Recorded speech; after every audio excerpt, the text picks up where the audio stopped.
നമസ്കാരം. ഷെക്കൈൻ Americas weekly news റൗണ്ടപ്പിലേക്ക് സ്വാഗതം. ഞാൻ അനൂപ് ജോസഫ്. ഈ ആഴ്ചയിലെ പ്രധാന വാർത്തകളിലേക്ക്.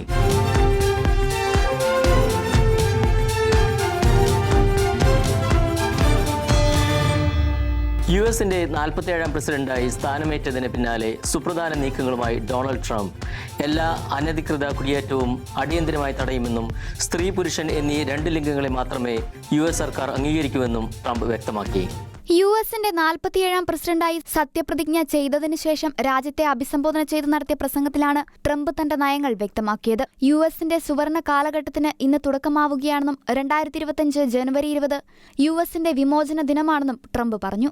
എല്ലാ അനധികൃത കുടിയേറ്റവും അടിയന്തരമായി തടയുമെന്നും അവരുടെ സ്വന്തം നാട്ടിലേക്ക് തിരിച്ചയക്കാനുള്ള നടപടികൾ സർക്കാർ തുടങ്ങുമെന്നും ട്രംപ് തന്റെ പ്രസംഗത്തിൽ വ്യക്തമാക്കി. അമേരിക്കയെ ഞാൻ ഒന്നാമതെത്തിക്കും, രാജ്യത്തിന്റെ പരമാധികാരവും സുരക്ഷയും തിരിച്ചുപിടിക്കും, നീതിയുടെ അളവുകോലുകൾ സന്തുലിതമാക്കും, ഐശ്വര്യപൂർണവും സ്വതന്ത്രവുമായ രാജ്യത്തെ വാർത്തെടുക്കുക എന്നതിനാണ് പ്രഥമ പരിഗണന എന്ന് ട്രംപ് പറഞ്ഞു. രാജ്യത്തെ വിലക്കയറ്റവും ഇന്ധന ചെലവ് വർദ്ധിക്കുന്നതും തടയാൻ മന്ത്രിസഭയിലെ എല്ലാ അംഗങ്ങൾക്കും നിർദ്ദേശം നൽകും. എണ്ണ പ്രകൃതിവാതക ഖനനം വർദ്ധിപ്പിക്കും, അമേരിക്കയെ വീണ്ടും ഉൽപാദക രാജ്യമാക്കി മാറ്റും. ലോകത്ത് ഏറ്റവും കൂടുതൽ എണ്ണ പ്രകൃതിവാതക സമ്പത്തുള്ള സ്ഥലമാണ് യുഎസ്. അതിനെ നമ്മൾ ഉപയോഗപ്പെടുത്തും. ഇലക്ട്രിക് വാഹനങ്ങൾ നിർബന്ധമാക്കാനുള്ള ഉത്തരവ് പിൻവലിക്കും. എല്ലാ സെൻസർഷിപ്പും അവസാനിപ്പിച്ച് അഭിപ്രായ സ്വാതന്ത്ര്യം തിരികെ കൊണ്ടുവരാനുള്ള എക്സിക്യൂട്ടീവ് ഉത്തരവിൽ ഒപ്പുവയ്ക്കുമെന്നും ട്രംപ് പറഞ്ഞു. ട്രാൻസ്ജെൻഡേഴ്സിനെ പൂർണ്ണമായും തള്ളുന്നതാണ് മറ്റൊരു പ്രധാന പ്രഖ്യാപനം. യുഎസിൽ സ്ത്രീയും പുരുഷനുമെന്ന 2 വിഭാഗങ്ങൾ മാത്രമേ ഉണ്ടാകൂവെന്നും ഇതിനുള്ള ഉത്തരവിൽ ഒപ്പുവെക്കുകയും ചെയ്തു. പനാമ കനാൽ തിരിച്ചെടുക്കുമെന്ന പ്രഖ്യാപനം സത്യപ്രതിജ്ഞാവേദിയിൽ ട്രംപ് ആവർത്തിച്ചു. മെക്സിക്കൻ ഉൾക്കടലിന്റെ പേര് അമേരിക്കൻ ഉൾക്കടൽ എന്നാക്കി മാറ്റുമെന്നും അദ്ദേഹം പറഞ്ഞു. ബൈഡൻ ഭരണകൂടത്തിനെതിരെയും ഉദ്ഘാടന പ്രസംഗത്തിൽ ട്രംപ് രൂക്ഷ വിമർശനം ഉന്നയിച്ചു. അപകടകാരികളായ ക്രിമിനലുകളെയും അനധികൃത കുടിയേറ്റക്കാരെയും സംരക്ഷിക്കുകയാണ് ബൈഡൻ ഭരണകൂടം ചെയ്തതെന്നും വിദേശത്തെ അതിർത്തികൾ സംരക്ഷിക്കാൻ പരിധിയില്ലാത്ത സഹായം ചെയ്ത മുൻ സർക്കാർ അമേരിക്കൻ അതിർത്തി സംരക്ഷിക്കാൻ ഒന്നും ചെയ്തില്ലെന്നും ട്രംപ് പറഞ്ഞു. അമേരിക്ക ഒരിക്കലും ദൈവത്തെ മറക്കില്ല എന്ന് ട്രംപ് വ്യക്തമാക്കി. അമേരിക്കയുടെ ക്രിസ്തീയ പാരമ്പര്യവും തനിമയും നിലനിർത്തി ഡൊണാൾഡ് ട്രംപിന്റെ സ്ഥാനാരോഹണം. കർദിനാൾ ഡോളന്റെ പ്രാർത്ഥനയോടെ ആരംഭിച്ച പ്രതിജ്ഞാ ചടങ്ങ് ഫാദർ ഫ്രാങ്ക്മന്റെ പ്രാർത്ഥനയോടെയാണ് സമാപിച്ചത്. വൈറ്റ് ഹൌസിന് സമീപം സെയിന്റ് ജോൺസ് എപ്പിസ്കോപ്പൽ പള്ളിയിലെ ശുശ്രൂഷയോടെയാണ് ചടങ്ങുകൾക്ക് തുടക്കമായത്. അമേരിക്കൻ പ്രസിഡന്റ് തിരഞ്ഞെടുപ്പിൽ വിജയിച്ച് 2025 ജനുവരി 20 അമേരിക്കയുടെ 47ാമത് പ്രസിഡന്റായി ഡൊണാൾഡ് ട്രംപ് അവരോധിക്കപ്പെട്ട ചടങ്ങുകൾ അമേരിക്കയുടെ ക്രിസ്തീയ പാരമ്പര്യവും തനിമയും നിലനിർത്തുന്നവയായിരുന്നു. കർദിനാൾ ഡോളന്റെ പ്രാർത്ഥനയോടെ ആരംഭിച്ച സത്യപ്രതിജ്ഞാ ചടങ്ങ് ഫാദർ ഫ്രാങ്ക്മാന്റെ പ്രാർത്ഥനയോടെയാണ് സമാപിച്ചത്.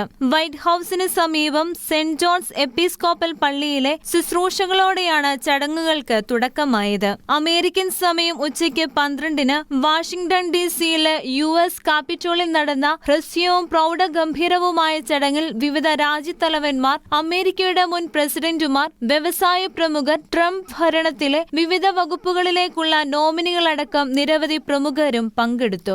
ഭരണസിരാ കേന്ദ്രമായ കാപ്പിറ്റോൾ ഹില്ലിലെ റോട്ടൻഡ ഹാളിലാണ് സത്യപ്രതിജ്ഞാ ചടങ്ങ് നടന്നത്. യുഎസ് സുപ്രീം കോടതി ചീഫ് ജസ്റ്റിസ് ജോൺ റോബർട്ട്സ് സത്യവാചകം ചൊല്ലിക്കൊടുത്തു. സത്യപ്രതിജ്ഞയ്ക്ക് പ്രാരംഭമായി നടന്ന പ്രാർത്ഥനയ്ക്ക് ന്യൂയോർക്ക് ആർച്ച് ബിഷപ്പ് കർദിനാൾ തിമോത്തി ഡോളൻ നേതൃത്വം നൽകി. 2017 ട്രംപിന്റെ സ്ഥാനാരോഹണ വേളയിലും കർദിനാൾ ഡോളൻ പ്രാർത്ഥന നടത്തിയിരുന്നു. വരാനിരിക്കുന്ന ഭരണകൂടം ദൈവഹിതത്താൽ നയിക്കപ്പെടാനും പുതിയ പ്രസിഡന്റ് ജ്ഞാനത്താൽ നിറയാനും വേണ്ടി അദ്ദേഹം പ്രാർത്ഥിച്ചു. നിയുക്ത വൈസ് പ്രസിഡന്റ് ജെ.ഡി. വാൻസ് ആണ് ആദ്യം സത്യവാചകം ചൊല്ലിയത്. തുടർന്ന് ട്രംപ് സത്യവാചകം ചൊല്ലി. ഡൊണാൾഡ് ട്രംപ് ലിങ്കൺ ബൈബിളും അമ്മ സമ്മാനിച്ച ബൈബിളും വൈസ് പ്രസിഡന്റ് ജെ.ഡി. വാൻസ് തന്റെ മുത്തശ്ശി സമ്മാനിച്ച ബൈബിളും തൊട്ടാണ് സത്യപ്രതിജ്ഞ ചൊല്ലിയത്. അമേരിക്കയുടെ 47ാം പ്രസിഡന്റായി അധികാരമേറ്റ ട്രംപ് തന്റെ ഉദ്ഘാടന പ്രസംഗത്തിൽ അമേരിക്കയെ വീണ്ടും മഹത്തരമാക്കാൻ ദൈവം എന്നെ സംരക്ഷിച്ചു എന്ന് പറഞ്ഞുകൊണ്ട് തനിക്ക് നേരിടേണ്ടി വന്ന 2 കൊലപാതക ശ്രമങ്ങളെ അതിജീവിപ്പിച്ചതിന് കാരുണ്യവാനായി ദൈവത്തിന് നന്ദി പറഞ്ഞു.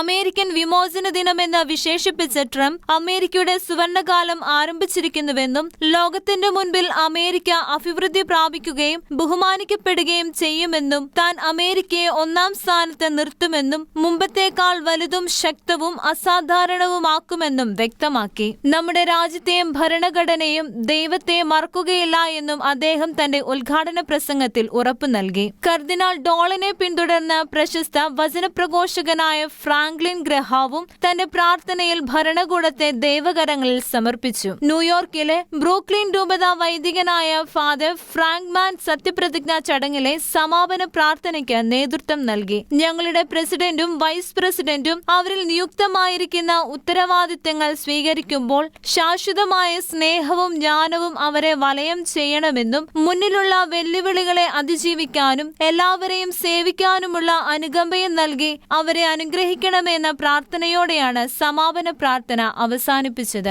അമേരിക്കൻ പ്രസിഡന്റായി സ്ഥാനമേറ്റ ഡൊണാൾഡ് ട്രംപിനെ അഭിനന്ദിച്ച് ഇസ്രായേൽ പ്രധാനമന്ത്രി ബെഞ്ചമിൻ നെതന്യാഹു. ഗാസയിലെ താൽക്കാലിക വെടിനിർത്തൽ കൊണ്ടുവരുവാനും ബന്ദികളെ മോചിപ്പിക്കുവാനും വേണ്ട നടപടികൾ കൈക്കൊണ്ട ട്രംപിനെ നെതന്യാഹു തന്റെ പ്രസംഗത്തിനിടയിൽ പ്രത്യേകം നന്ദി പറഞ്ഞു.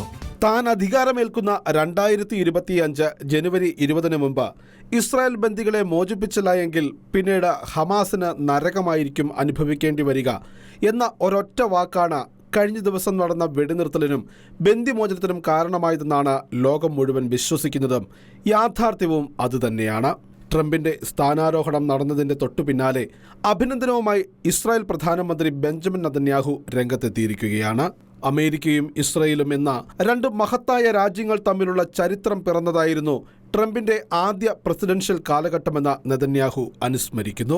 ഇറാനുമായുള്ള ആണവ കരാറിൽ നിന്നുള്ള പിന്മാറ്റവും ജെറുസലേമിനെ ഇസ്രായേൽ തലസ്ഥാനമാക്കി അംഗീകരിച്ചതും അമേരിക്കൻ എംബസി ജെറുസലേമിലേക്ക് മാറ്റിയതും ഗൊലാൻ കുന്നുകളിലെ ഇസ്രായേലിന്റെ പരമാധികാരം അംഗീകരിച്ചതും ഇസ്രായേലും 4 അറബ് രാജ്യങ്ങൾ തമ്മിലുള്ള ചരിത്രപരമായ അബ്രഹാം ഉടമ്പടിക്ക് മേൽനോട്ടം വഹിച്ചതും നെതന്യാഹു അഭിമാനത്തോടെ ചൂണ്ടിക്കാണിക്കുന്നു. വീണ്ടും ട്രംപ് അധികാരത്തിലെത്തുമ്പോൾ ഇനിയുള്ള കാലവും US ഇസ്രായേൽ ബന്ധം കൂടുതൽ ഉയരത്തിലേക്ക് എത്തുമെന്നും നെതന്യാഹു പ്രത്യാശ പ്രകടിപ്പിക്കുന്നു. ഇസ്രായേൽ ജനതയെ പ്രതിനിധീകരിച്ച് ട്രംപിന് നന്ദി പറയുന്നെന്നും ശേഷിക്കുന്ന ബന്ദികളെ മോചിപ്പിക്കാനും ഹമാസിനെ നശിപ്പിക്കാനും ഇനിയൊരിക്കലും ഹമാസ് ഇസ്രായേലിന് ഭീഷണിയാകില്ലെന്ന് ഉറപ്പാക്കാൻ ട്രംപിനൊപ്പം പ്രവർത്തിക്കാൻ താൻ ആഗ്രഹിക്കുന്നതായും നെതന്യാഹു പറഞ്ഞു. മിസ്റ്റർ പ്രസിഡന്റ്, എനിക്ക് ഉറപ്പുണ്ട് ഞങ്ങളുടെ സഖ്യത്തിന്റെ നല്ല നാളുകൾ ഇനി വരാനിരിക്കുന്നതേയുള്ളൂ എന്നും വ്യക്തമാക്കിയാണ് ഇസ്രായേൽ പ്രധാനമന്ത്രി ബെഞ്ചമിൻ നെതന്യാഹു തന്റെ വാക്കുകൾ അവസാനിപ്പിച്ചത്. സത്യപ്രതിജ്ഞാ വേളയെ സുവിശേഷ പ്രഘോഷ വേദിയാക്കി US state secretary Marco Rubio. US state secretary എന്ന നിലയിൽ നടത്തിയ ആദ്യ അഭിസംബോധനയിൽ യേശുക്രിസ്തുവിനെ തന്റെ കർത്താവും രക്ഷകനുമായി ഏറ്റുപറഞ്ഞ അദ്ദേഹം സർവശക്തനായ ദൈവത്തിനും യേശുക്രിസ്തുവിനും നന്ദി പറയുകയും ചെയ്തു. സത്യപ്രതിജ്ഞാ വേളയെ സുവിശേഷ പ്രഘോഷണ വേദിയാക്കി US state secretary Marco Rubio. Vice president JD Vance ചൊല്ലിക്കൊടുത്ത സത്യവാചകങ്ങൾ ഭാര്യ ജെനറ്റ് റൂബിയോയുടെ കൈകളിലെ പരിശുദ്ധ ബൈബിളിൽ തൊട്ട് ഏറ്റുപറഞ്ഞ മാർക്കോ റൂബിയോ ട്രംപും വാൻസും ചെയ്തതുപോലെ തന്നെ ദൈവമേ എന്നെ സഹായിക്കണേ എന്ന വാക്കുകളോടെയാണ് പ്രതിജ്ഞാവാചകങ്ങൾ അവസാനിപ്പിച്ചത്. തുടർന്ന് US സ്റ്റേറ്റ് സെക്രട്ടറി എന്ന നിലയിൽ നടത്തിയ ആദ്യ അഭിസംബോധനയിൽ യേശുക്രിസ്തുവിനെ തന്റെ കർത്താവും രക്ഷകനുമായി ഏറ്റുപറഞ്ഞ അദ്ദേഹം സർവശക്തനായ ദൈവത്തിനും യേശുക്രിസ്തുവിനും നന്ദി പറയുകയും ചെയ്തു. അതാണ് നമ്മുടെ ജീവിതത്തിന്റെ യഥാർത്ഥ ലക്ഷ്യവും ഏറ്റവും പ്രാധാന്യമർഹിക്കുന്ന മുൻഗണനയെന്നും ഈ ഭൂമിയിലെ നമ്മുടെ അവസാന ശ്വാസത്തിൽ അത് മാത്രമാണ് പ്രധാനമെന്നും അദ്ദേഹം കൂട്ടിച്ചേർത്തു. I want to end by thanking Almighty God and my Lord and Savior Jesus Christ. That is truly the singular purpose of our lives.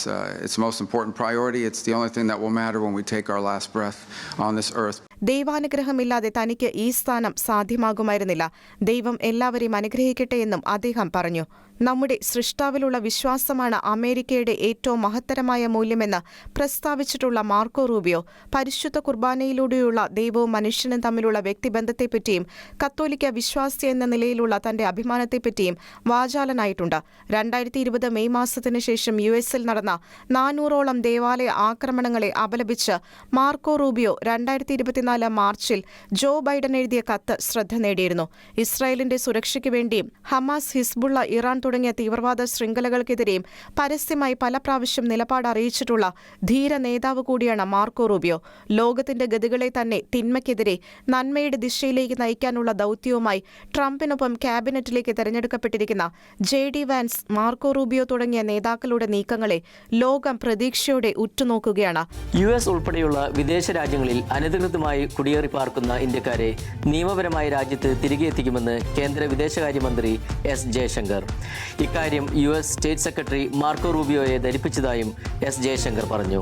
അനധികൃതമായി US-ൽ താമസിച്ചു വരുന്ന ഇന്ത്യക്കാരെ നാട്ടിൽ തിരികെ എത്തിക്കുന്ന വിഷയത്തിൽ ഇന്ത്യക്ക് എല്ലായ്പ്പോഴും തുറന്ന സമീപനമാണ് ഉള്ളതെന്നും ജയശങ്കർ പറഞ്ഞു. ഡൊണാൾഡ് ട്രംപ് അധികാരമേൽക്കുന്ന ചടങ്ങിൽ അതിഥിയായി പങ്കെടുക്കുന്നതുൾപ്പെടെയുള്ള ഔദ്യോഗിക പരിപാടികൾക്കായി US-ലെത്തിയ ജയശങ്കർ വാഷിംഗ്ടണിൽ നടന്ന വാർത്താ സമ്മേളനത്തിൽ പങ്കെടുത്ത് സംസാരിക്കവെയാണ് ഇക്കാര്യം വ്യക്തമാക്കിയത്. US-ൽ അനധികൃതമായി കുടിയേറി പാർക്കുന്ന ഇന്ത്യക്കാരെ സംബന്ധിച്ച് സംവാദങ്ങൾ നടക്കുന്നുണ്ടെന്നും വിഷയത്തിൽ US-ലെ ജനങ്ങൾ അസ്വസ്ഥരാണെന്നുള്ള കാര്യം മനസ്സിലാക്കുന്നതായും ജയശങ്കർ പറഞ്ഞു. നിയമപരമായ കുടിയേറ്റത്തെ ഇന്ത്യ പിന്തുണയ്ക്കുന്നതായും ഇന്ത്യൻ ജനതയുടെ വൈദഗ്ധ്യത്തിനും മികവിനും ആഗോളതലത്തിൽ അവസരങ്ങൾ ലഭിക്കണമെന്നാണ് ഇന്ത്യ ആഗ്രഹിക്കുന്നതെന്നും ജയശങ്കർ പറഞ്ഞു. അനധികൃത കുടിയേറ്റത്തെ ഇന്ത്യ എതിർക്കുന്നതായും അനധികൃത കുടിയേറ്റം നിയമവിരുദ്ധ പ്രവർത്തനങ്ങൾക്ക് വഴിവെക്കുമെന്നും അതിനാൽ തന്നെ അത്തരത്തിലുള്ള കുടിയേറ്റം അപമാനകരമാണെന്നും അദ്ദേഹം പറഞ്ഞു. US-ലേക്കുള്ള വിസയ്ക്കായുള്ള കാലതാമസത്തെക്കുറിച്ച് മാർക്കോ റൂബിയോയുമായി നടത്തിയ കൂടിക്കാഴ്ചയിൽ ജയശങ്കർ ധരിപ്പിച്ചിരുന്നു. ഇത് ഇന്ത്യ-US ബന്ധത്തെ പ്രതികൂലമായി ബാധിക്കുന്ന കാര്യവും റൂബിയോയെ അറിയിച്ചിരുന്നു. 400 ദിവസം വരെ വിസയ്ക്ക് വേണ്ടി കാത്തിരിക്കേണ്ടി വരുന്നത് പ്രയാസം സൃഷ്ടിക്കുന്നുണ്ടെന്ന് റൂബിയോയെ അറിയിച്ചതായും വിഷയത്തിന്റെ ഗൗരവം റൂബിയോയ്ക്ക് വ്യക്തമായിട്ടുണ്ടെന്നാണ് കരുതുന്നതെന്നും ജയശങ്കർ പറഞ്ഞു. വത്തിക്കാനിലെ മതാന്തര സംവാദങ്ങൾക്കായുള്ള തിരുസംഘത്തിന്റെ തലവനായി കർദിനാൾ മാർ ജോർജ് ജേക്കബ് കൂവക്കാടിനെ ഫ്രാൻസിസ് മാർപ്പാപ്പ നിയമിച്ചു. രണ്ടാം വത്തിക്കാൻ കൗൺസിലിന്റെ കാലത്താണ് കത്തോലിക്ക സഭയും മറ്റു മതങ്ങളും തമ്മിലുള്ള സൗഹാർദ്ദവും സംവാദവും വർദ്ധിപ്പിക്കുന്നതിനുള്ള ഇന്റർ റിലീജിയസ് ഡിക്കാസ്ട്രി പ്രീഫെക്ട് രൂപീകരിച്ചത്. ആദ്യമായാണ് ഒരു ഇന്ത്യക്കാരൻ ഈ സ്ഥാനത്തേക്ക് എത്തുന്നത്. വിവിധ മതങ്ങൾക്കിടയിൽ സൗഹാർദ്ദം ഊട്ടിയുറപ്പിക്കുന്നതിനും സമാധാനത്തിനായുള്ള സംഭാഷണങ്ങൾ ത്വരിതപ്പെടുത്തുന്നതിനും വേണ്ടി പ്രവർത്തിക്കുന്ന വത്തിക്കാനിലെ മതാന്തര സംവാദ ഡിക്കാസ്ട്രിയുടെ പുതിയ പ്രീഫെക്റ്റായി കർദിനാൾ മാർ ജോർജ് കൂവക്കാടിനെ ഫ്രാൻസിസ് പാപ്പ നിയമിച്ചു. അതേസമയം പാപ്പയുടെ വിദേശയാത്രയുടെ ചുമതലകളും അദ്ദേഹം തുടർന്ന് നിർവഹിക്കും. ജനുവരി മാസം 24-ാം തീയതിയാണ് ഫ്രാൻസിസ് പാപ്പ ഈ പുതിയ നിയോഗത്തിന് കർദിനാളിനെ ചുമതലപ്പെടുത്തിയത്. പരിശുദ്ധ പിതാവിന്റെ മാർഗനിർദ്ദേശത്തിലും തനിക്ക് മുൻപുള്ളവർ അഗാധമായ ജ്ഞാനത്തോടെ ഇതിനകം കണ്ടെത്തിയ മതസൗഹാർദ്ദ പാതയിലും ആശ്രയിച്ചുകൊണ്ട് എല്ലാവരുടെയും പ്രാർത്ഥനാ പിന്തുണയോടെ താൻ ഈ ഉത്തരവാദിത്തം ഏറ്റെടുക്കുന്നുവെന്ന് കർദിനാൾ പ്രതികരിച്ചു. ലോകാരോഗ്യ സംഘടനയിൽ നിന്നും പിന്മാറാനൊരുങ്ങി US.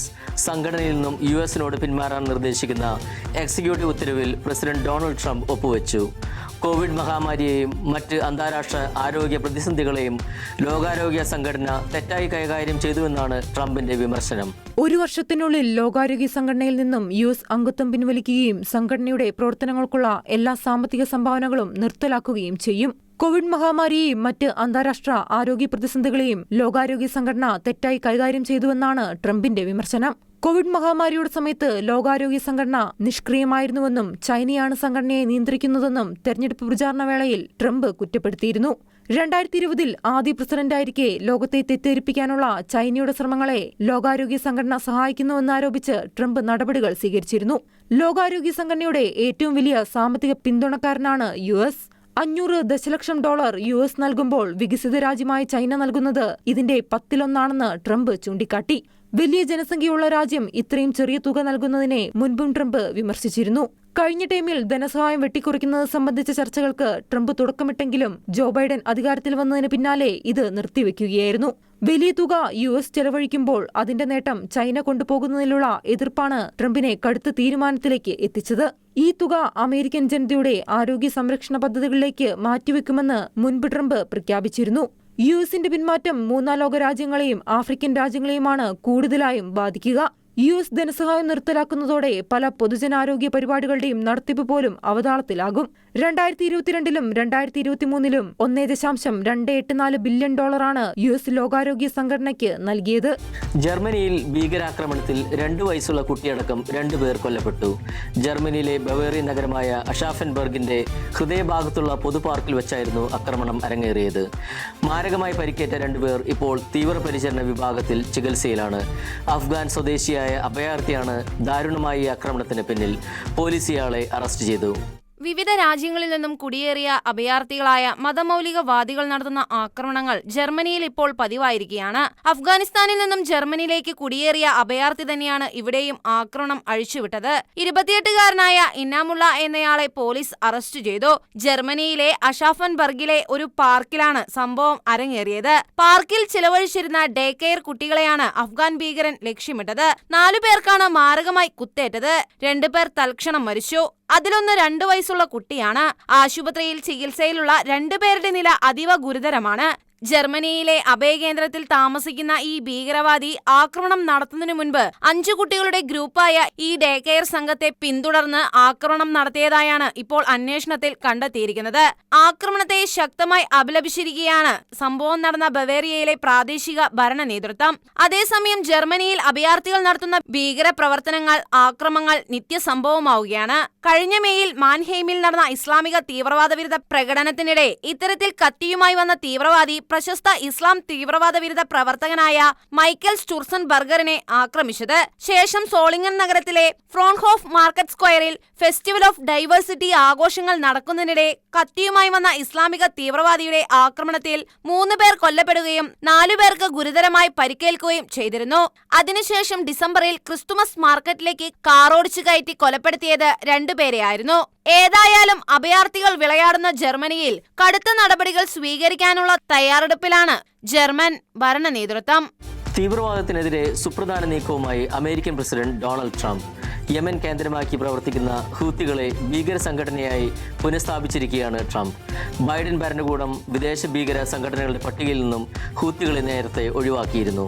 അൻസാർ അള്ള എന്നറിയപ്പെടുന്ന യമൻ ഹൂത്തി ഗ്രൂപ്പിനെയാണ് വൈറ്റ് ഹൗസ് ഭീകര സംഘടനയായി പുനർരൂപകൽപ്പന ചെയ്തിരിക്കുന്നത്. പ്രസിഡന്റ് ഡൊണാൾഡ് ട്രംപാണ് ഏറെ നിർണായകമായ ഈ ഉത്തരവ് പുറത്തിറക്കിയത്. 2021 ജനുവരിയിൽ ആദ്യ തവണ പ്രസിഡന്റായി ചുമതലയേറ്റപ്പോൾ ഹൂത്തികളെ വിദേശ ഭീകര സംഘടനയായി ട്രംപ് ആദ്യം പ്രഖ്യാപിച്ചിരുന്നു. പക്ഷേ ട്രംപിന് ശേഷം അധികാരത്തിലേറിയ ജോ ബൈഡൻ ഭരണകൂടം ഹൂത്തികൾക്കെതിരായ ആ പദവി എടുത്തുകളഞ്ഞിരുന്നു. ഈ തീരുമാനമാണ് ട്രംപ് വീണ്ടും പുനഃസ്ഥാപിച്ചിരിക്കുന്നത്. ബൈഡൻ ഭരണകാലത്തെ ദുർബലമായ നയങ്ങളുടെ ഫലമായി ഹൂത്തികൾ നിരവധി ആക്രമണങ്ങളാണ് US നേവിയുടെ യുദ്ധക്കപ്പലുകൾക്കെതിരെയും അമേരിക്കൻ ഇസ്രായേൽ വാണിജ്യ കപ്പലുകൾക്കെതിരെയും ഈ കാലയളവിൽ നടത്തിപ്പോന്നത്. ഇസ്രായേലിനെതിരെ നിരവധി ഡ്രോൺ ദീർഘദൂര മിസൈൽ ആക്രമണങ്ങളാണ് ഹൂത്തികൾ കഴിഞ്ഞ 15 മാസക്കാലമായി നടത്തിവന്നത്. ട്രംപിന്റെ ഈ നയം മധ്യപൂർവേഷ്യയിൽ ഹൂത്തികൾ നടത്തിവരുന്ന ഭീകരപ്രവർത്തനങ്ങൾ ഇല്ലാതാക്കാനും തീവ്രവാദത്തിനുള്ള വിഭവങ്ങൾ നഷ്ടപ്പെടുത്താനും US കൊണ്ടുവരുന്ന ഉപരോധം മൂലം സാധിക്കും. ഈ ഉത്തരവോടെ ഹൂത്തികൾക്ക് ലഭിക്കുന്ന അന്താരാഷ്ട്ര സഹായങ്ങൾ നിലയ്ക്കും. ഹൂത്തികൾക്ക് സാമ്പത്തിക സഹായം നൽകുകയോ തീവ്രവാദത്തെ പ്രോത്സാഹിപ്പിക്കുന്ന ഓർഗനൈസേഷൻസുമായിട്ടുള്ള ബന്ധം US വിച്ഛേദിക്കും. അമേരിക്കയുടെ നയം ഇതായിരിക്കുമെന്നാണ് വൈറ്റ് ഹൗസ് വ്യക്തമാക്കുന്നത്. ഹൂത്തി ശക്തി മേഖലയിലെ US-ന്റെ പങ്കാളികൾ, ചെങ്കടലിലെ ഷിപ്പിംഗ് കമ്പനികൾ, കൂടാതെ യമനിൽ പ്രവർത്തിക്കുന്ന ഐക്യരാഷ്ട്രസഭയുടെ പങ്കാളികളോടും സർക്കാരിതര സംഘടനകളോടും കരാറുകാരോടും റിപ്പോർട്ട് ആവശ്യപ്പെട്ടിരിക്കുകയാണ് America. United States emergency for international ഡെവലപ്മെന്റിന്റെ അഡ്മിനിസ്ട്രേറ്ററും സ്റ്റേറ്റ് സെക്രട്ടറിയും വിഷയം സംയുക്തമായി അവലോകനം ചെയ്തു. ട്രംപ് ഭരണകൂടം തീവ്രവാദത്തിനെതിരെയുള്ള നടപടികൾ ശക്തമാക്കുന്നതിന്റെ ഭാഗമായുള്ള നടപടിയാണ് ഇപ്പോൾ ഹൂത്തികൾക്കെതിരെ കൈക്കൊണ്ടിരിക്കുന്നത്. US-ൽ ജന്മാവകാശ പൗരത്വം അവസാനിപ്പിക്കാനുള്ള പ്രസിഡന്റ് ഡൊണാൾഡ് ട്രംപിന്റെ നീക്കത്തിന് തിരിച്ചടി. ട്രംപിന്റെ ഉത്തരവ് നടപ്പിലാക്കാനുള്ള നീക്കം സിയാറ്റിലെ ഫെഡറൽ ജഡ്ജ് താൽക്കാലികമായി തടഞ്ഞു. വാഷിംഗ്ടൺ, അരിസോണ, ഇല്ലനോയ്സ്, ഓറിഗൺ എന്നീ 4 സംസ്ഥാനങ്ങളുടെ അഭ്യർത്ഥന പ്രകാരം പരിഗണിച്ച കേസിലാണ് ട്രംപിന്റെ ഉത്തരവിന് ജഡ്ജ് ജോൺ കോഗ്നർ താൽക്കാലിക സ്റ്റേ അനുവദിച്ചത്. അമേരിക്കൻ പ്രസിഡന്റായി സത്യപ്രതിജ്ഞ ചെയ്ത് അധികാരത്തിലെത്തിയ ആദ്യ ദിവസം തന്നെ ജന്മാവകാശ പൗരത്വം നിർത്തലാക്കുന്നതിനുള്ള എക്സിക്യൂട്ടീവ് ഉത്തരവ് ട്രംപ് പുറത്തിറക്കിയിരുന്നു. ഇന്ത്യക്കാർ ഉൾപ്പെടെ അമേരിക്കയിലുള്ള നിരവധി വിദേശികളെ ആശങ്കയിലാക്കുന്ന ഈ ഉത്തരവ് ഫെബ്രുവരി 20-നാണ് പ്രാബല്യത്തിൽ വരാനിരുന്നത്.